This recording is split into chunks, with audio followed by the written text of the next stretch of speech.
Got it. Meeting recorded. Okay, we are in with the Offroad On Air podcast. Unfortunately, Andy couldn't join here. Is this today? Well, we've got Marley and myself. How you doing? I'm Thomas. I'm Marley Grubby. How's you going? Yes, awesome. Yeah. Unfortunately, Andy couldn't make it. He is at the Ultimate 4x4 Challenge over in Broken Hill. We all wish him well. Fingers crossed.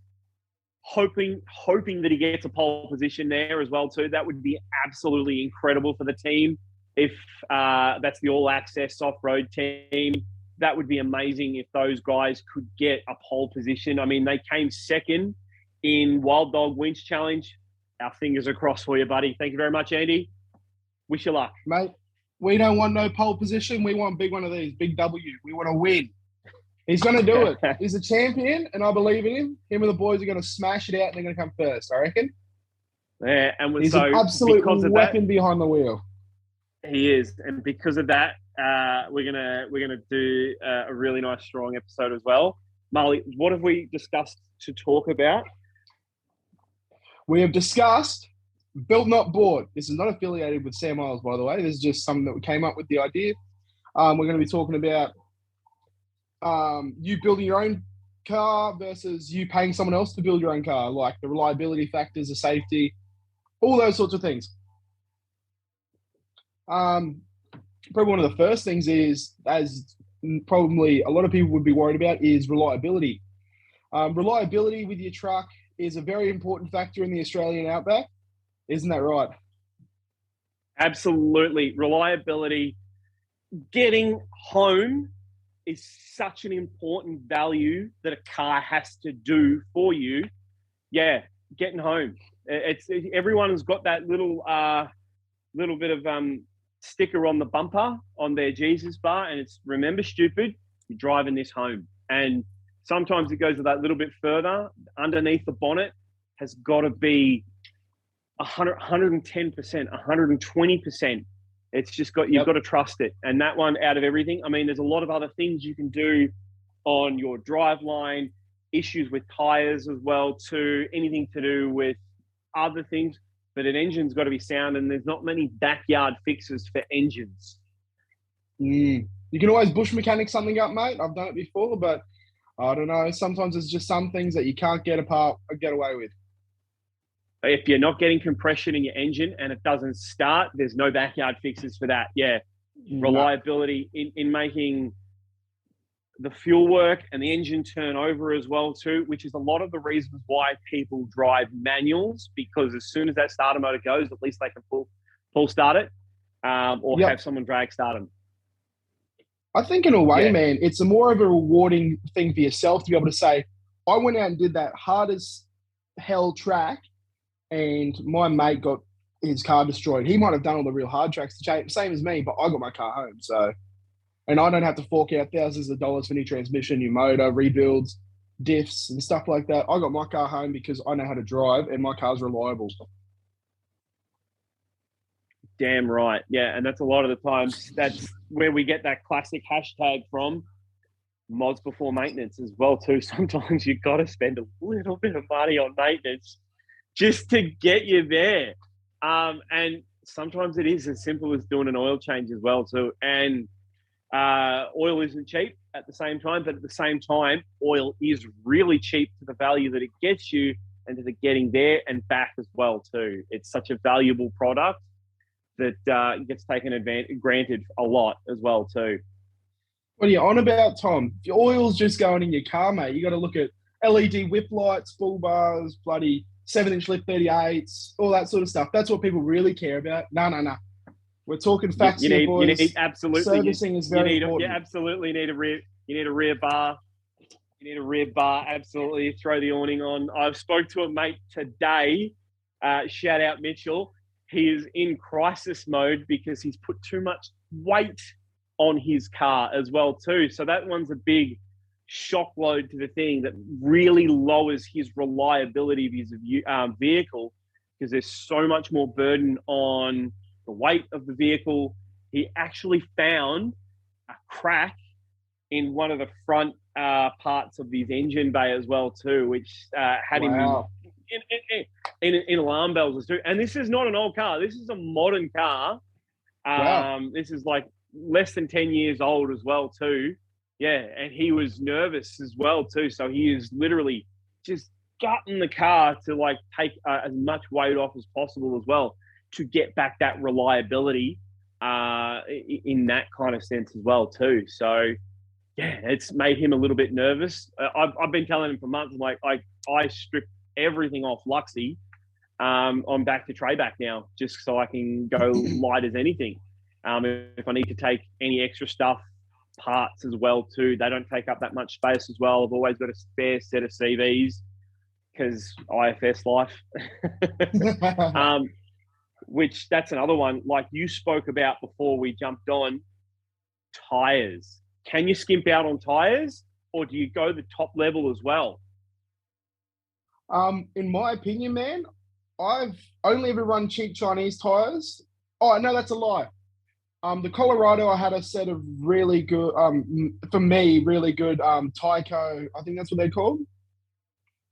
Tyco, something like that. And they were a nice set of all-terrains. They were bloody awesome. But the most value for money that I find is those cheap Chinese set of tires, eh? I think they're a $280 tire I've got on the 80 series, $280 compared to your $380, $400 tires. And they go just as good.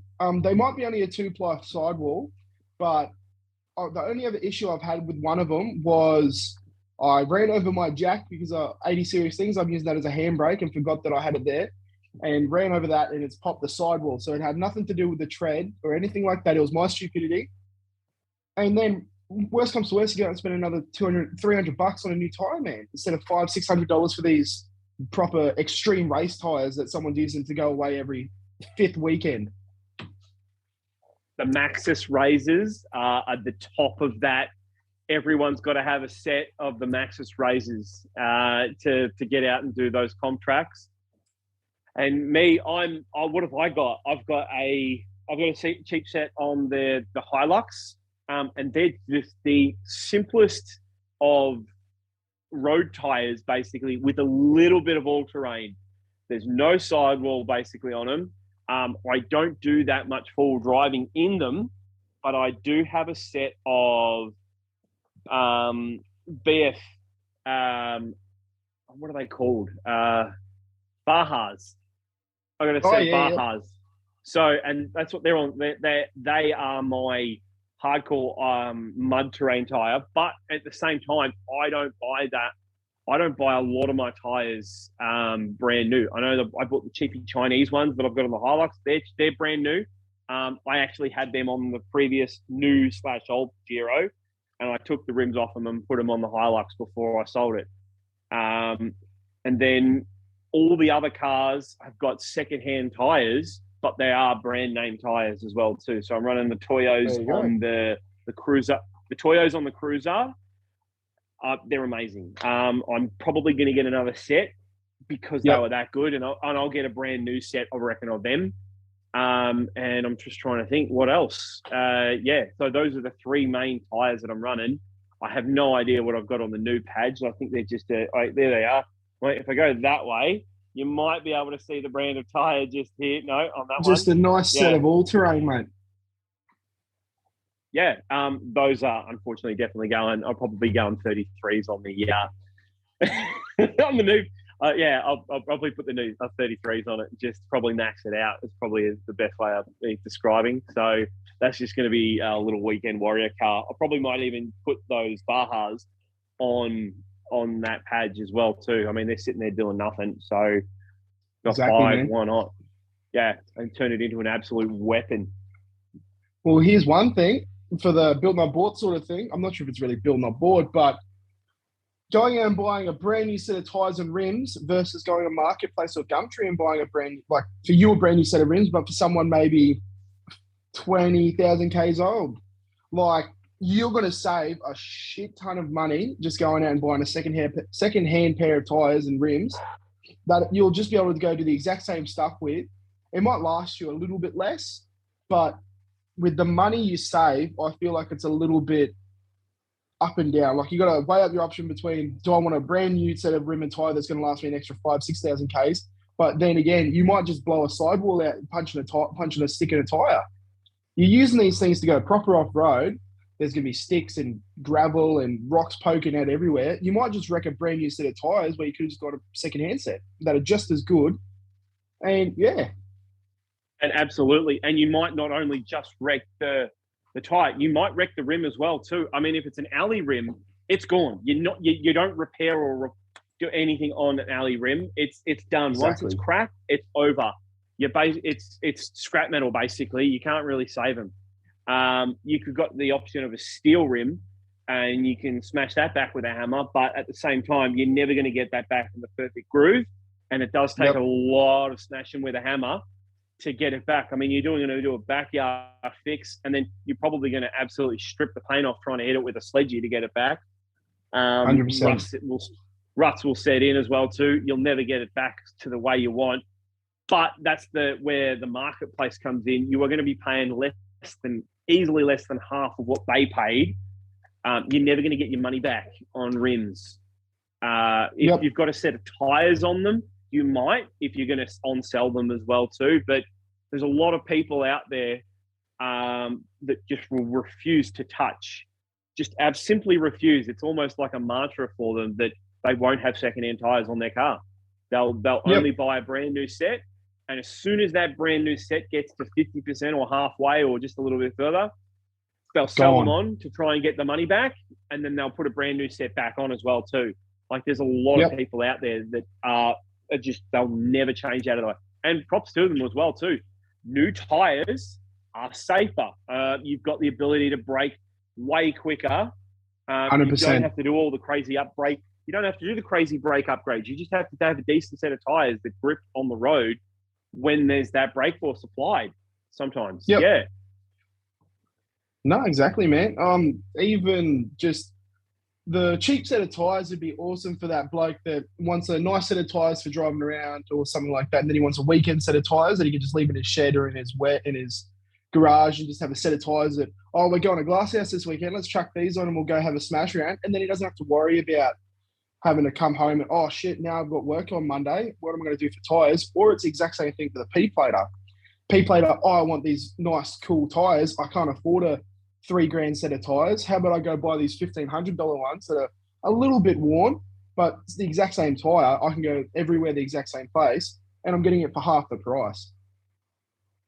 Absolutely, and that's where like a lot of people have. It was Jim's 22 Navara, one of the blokes down here that does a bit of mud running on his and around. I don't know if he coined the term or not. Cheese graters. He just had a set that he threw on for the week. And then he threw his Cymex 35s that he had just sitting in the backyard. So he never used to use the mud terrains to get to work and back. A lot of people have one car. They can't afford multiple cars, so they have multiple sets of tires, and you get a cheap discount set like from Marketplace as well too that you're only using on the road to get to work and back. Cheese graters. I didn't know that was a term, but that's what he called it, and that's what I now call them as well too. Just throw a set of cheese graters on, and you'll be fine until the weekend, and throw the real muddies on. Yeah, 100%, man. What do you reckon about built not bought, doing your own wiring and battery systems and stuff like that? Would you rather pay someone else to do that, or would you rather attempt to do it yourself and possibly burn your car down? Ooh, depending what side of it's kind of like, because there's the dual battery setup. Depending what side of the battery it is how nervous I get. If it's coming straight off the cranking battery, I'm particularly quite nervous on doing a lot of stuff. But if it's anything off the second battery, you just, as long as you're fusing right, I know a little bit about what you're supposed to put and how much how big the gauge wire is supposed to be, plus what fuses you should put on as well too. I know a little bit. I did a little bit of stuff back in the day on electronics and electrics as well too. So I've got a little bit of knowledge. There are some things that I refuse to touch on as well too. anything to do with the drivability of the car. I think I had the Lux when I put the flatbed tray on it to get the lights wired in. I got a pro to do that, so I just didn't want any issues with it when it came to the indicators, the brakes, and all that. That was just get someone else to do because I didn't want the issue of copper bro pulling me over for not having working rear tail lights or indicators and stuff like that. Once a bit of mud gets in and I have a low quality setup as well too, that it's not completely insulated inside the housing as well too. Most people don't do a lot of double or triple insulating on any of their wirings, and a lot of that stuff when you're doing a lot of river crossings, I mean, you're dipping your tray in or your front of the car as well too, and if they're not wired properly, they'll short out and then you're done. Like, yeah, that's a big one. 100%, man. Another thing with that could be you might not be very skilled with doing wiring and stuff like that. And instead of risking it on yourself, saving a bit of money and getting a mate to do it, he might say, oh, I'll wire up whatever you want for a carton of piss or something like that. But then you've still got to be worried about, is he just as qualified as you are or something like that? Because he won't give you warranty on if your car burns down. He doesn't have anything like that. You're still just as risky, but if he knows what he's doing and you've seen him do it before, he might be a little bit better than yourself. Much cheaper than taking it to go get done by professional auto leckies and stuff like that, because I know they charge out the arse for that sort of stuff.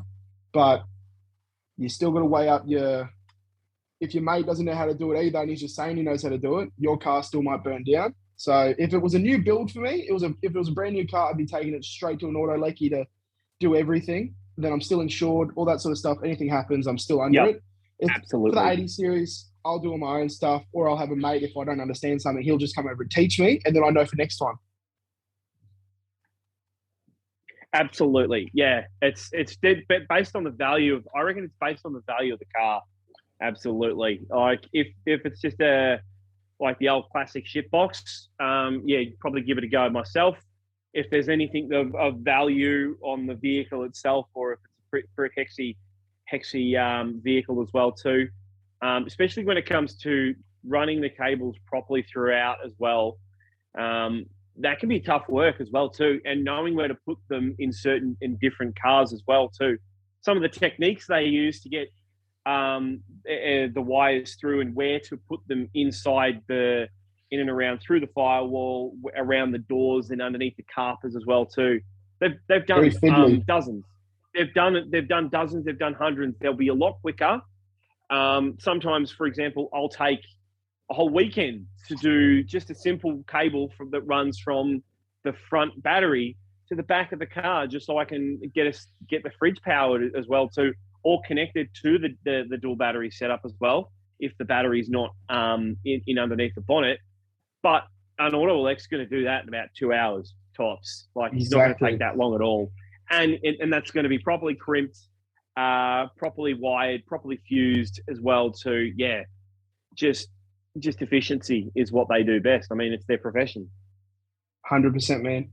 And then, so what do you reckon about building on board versus stuff like doing all your own bar work and having a prefabbed bar work, like an ARB bar or something like that, and all those sorts of accessories like canopy, tray, like just basically a whole kit out.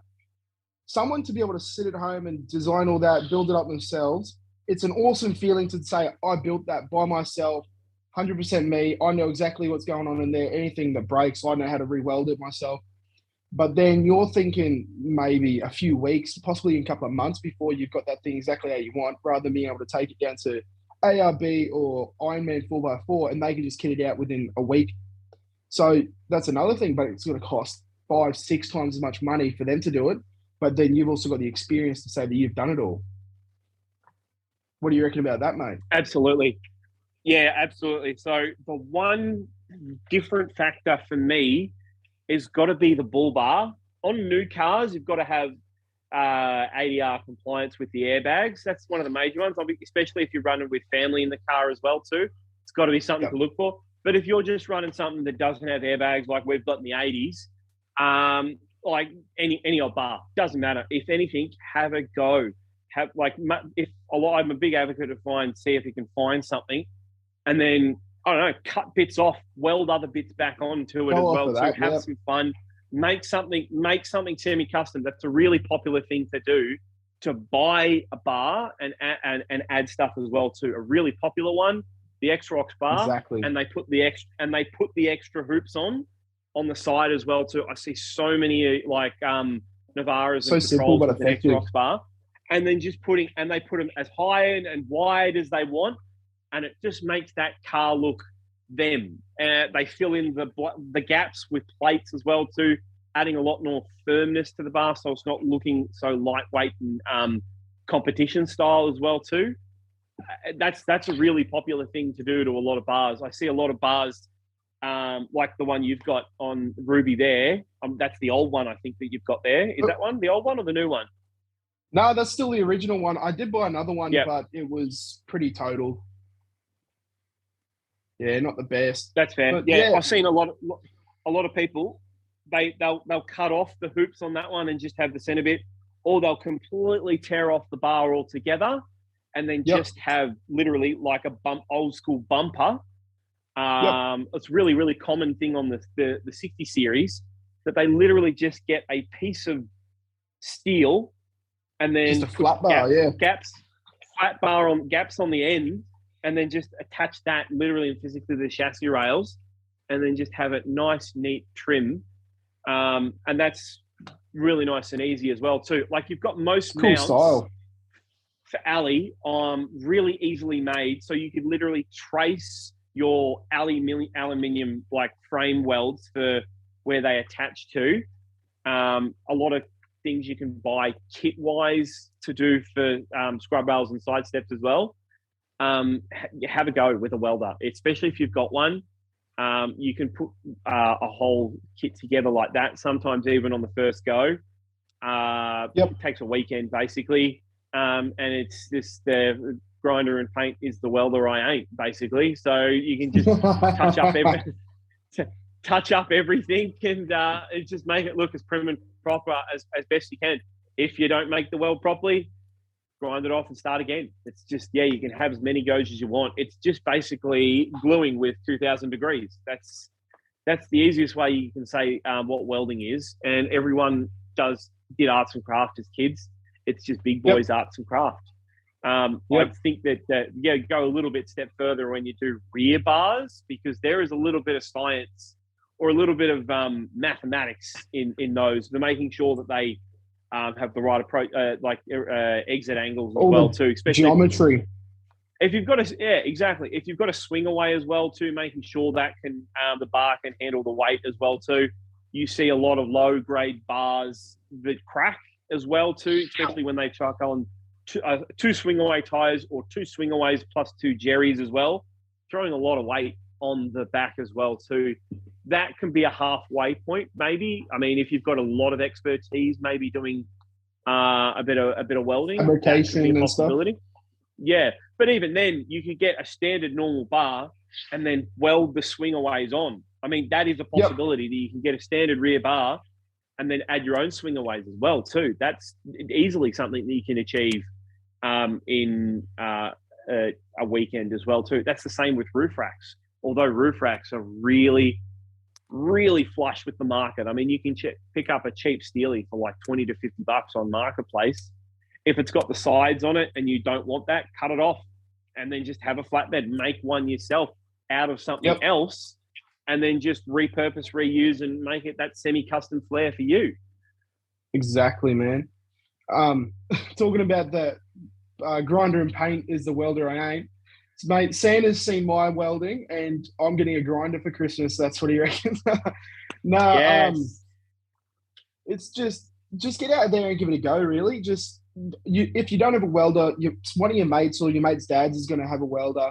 Just say, hey, mate, over the weekend, am I able to swing past? And even if you ask for their experience, if they've got one, they might have a bit more experience than you.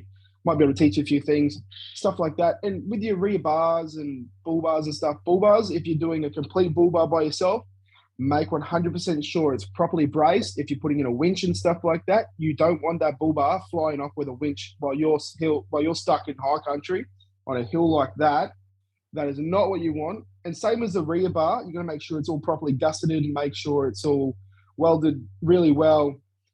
And because you, as you said, put 2 spare wheel carriers onto there, or even 1 wheel carrier and a jerry can holder, that and your dirty bag and stuff like that, you're carrying close to 200, 220 kilos of weight just on the back of your car. And then again, now you're talking back to reliability again. How heavy is your car? The bull bar, rear bar, all that sort of stuff, 350 kilo. If you've got a winch in the front, then you got scrub bars, all that sort of stuff. Just more weight again, more reliability problems. Yeah, it's another one as well too. When the rear bar is in play, if you have a tow ball, that changes the game altogether as well too, because it's got to be set up to do those heavy towing capacities that the car can actually do. You don't want that stuff as well too. Going awry, especially when you're towing, even if it's a 6x4 trailer as well too. You don't want your 6x4 trailer just ghosting you and overtaking you. Yep. Definitely not. Not the best thing to see. Oh, what's that? Oh, that's my caravan. Yeah, just passing you in the speed lane. Yeah, it's a little bit awkward. And just going into little stuff like the little ins and outs of the camping items that you take with you as well too. Like some people don't like skimping out and do the built not bought stuff for their own camping equipment as well too. Because I see a lot of people they'll buy the flat pack barbecues, or not flat pack barbecues, the flat pack fireplaces as well too, just for better storage instead of bringing the old barrel or drum. It fits in a little bit better with a lot of these modern day setups. Exactly, like just little stuff like that as well too, and especially a lot of people they've got different style of camping setups as well with what they take as well too. Yeah, so like you can have like nice and cheapy stuff for example, to cook your food in, or do you max it out and get the brand stuff as well too? What do you normally? Yeah, exactly. Mm-hmm. What do you use? Mate, I stand by I like cheap and easy sort of stuff. Like, why go out and spend all this money on camping? By the time you spend all the money on it, you can't get out there. So I rep Kmart stuff, eh?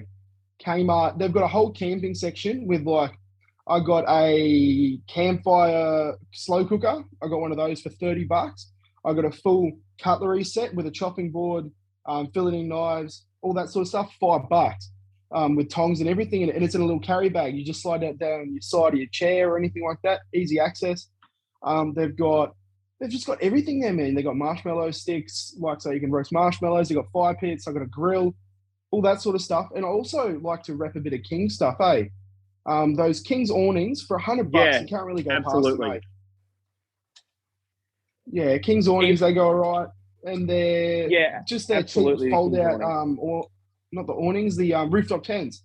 I've heard a few bad things about them, but like for $500 on Marketplace, man, you just chuck a new mattress in it. It's better than paying $3 to $4 grand for some of these rooftop tents, eh? Yeah, absolutely. The King's awning, like if I broke my King's awning tomorrow, I'd be buying another one and putting another one on. It's a set and forget item that goes on the setup as well too, that doesn't cost an arm and a leg. That I don't need a super expensive one as well too. Like 90% of the places I'm going, really like wind is a massive factor as well too. It's not even worrying about rain as much. I mean, you can hide away from rain pretty easy. You can't hide from wind as well too. The top quality setups, you're still going to put those tents and tent pegs out and put the guide ropes down. You don't have to. I'm not a big fan of spending $1,000 on 270 awning as well too, when you can just have one awning. I've also got a marquee though, so when I take away with the missus as well too, I've got the marquee, the 3x3 marquee that basically has, and I've got little sidewalls for that as well too. That's in itself a far stronger setup as well too. Awesome little home base. I've got an awesome identical little marquee setup that basically almost stays up permanently at the family property up in Dargo. So we just leave it up for weeks and months on end. So it's pretty relatively strong as well too. Marley, we're running out of time, brother. Do you, Oh, we're no. going to move on. Do you want to run through what you've been up to? We've got about 4 minutes left. Yep. Just been making TikToks, man. Just been trying to make as many TikToks as I can. I've got a few in the drafts at the moment.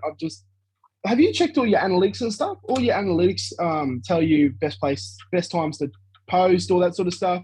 If you guys want, have a look at that on TikTok. It'll tell you all that sort of stuff, and that's how you get big like me in time. You got to be able to make sure you're posting at the right times for all your viewers to want to be able to watch it. Actually, sunglasses. Can you see them? Yep. Too Savage. I'm doing like an affiliate little program with Too Savage. They've sent me out the sunglasses. I'm going to be doing 2 TikTok videos on them. If you want a set of these, they've got some awesome sunglasses, actually. I've got the tiger print ones. They've got some 24 karat gold ones. They've got just a whole bunch of awesome glasses. If you want to get those, I've got a 10% discount code in my bio on TikTok and Instagram. Hit those up, and I don't get any money for it. It's all to support you guys. If you want to follow me on Instagram at MarleyGrubby2 and on TikTok at MarleyGrubby. Absolutely awesome. Yeah, I absolutely want to pick your brain later on the analytics as well too. I've got a great idea for you that you could potentially start doing as well too. Sounds good. Yeah, so I am Thomas John Freeman on TikTok and YouTube. I'm Food Wheel Driving on Instagram and Facebook. I'm starting to get a little bit more stuff going on Instagram and Facebook as well too. I want to try to make more friends out there as well too. I have got a lot of content now on YouTube. I'm now running weekly videos on YouTube, which is massively shown a massive amount of fruit. I have about 300 subscribers. It went from 200 to 300, 250 to 300 in a month just because I started posting weekly. So I'm going to see massive gains on that as well too. Awesome. I've got massive amount of trips planned coming up. I just did a massive weekend with Offroad affiliate and Kieran's Existence. There's a big video up on Kieran's Facebook page. No, it's not Facebook. His YouTube and my YouTube as well too. There's mad amount of footage. Some absolutely amazing 4-wheel drives that showed up for that event as well too. And that was with Offroad affiliate. And I'm trying to think of the sponsor, Livin. That was like a mental health awareness group as well too, to just basically awesome. Look out for your mates as well too. So yeah, it was just and that's really what nice. We want to support. Absolutely. And it was a great day out as well too. There were people out there that didn't know how to use their 4x4 at all.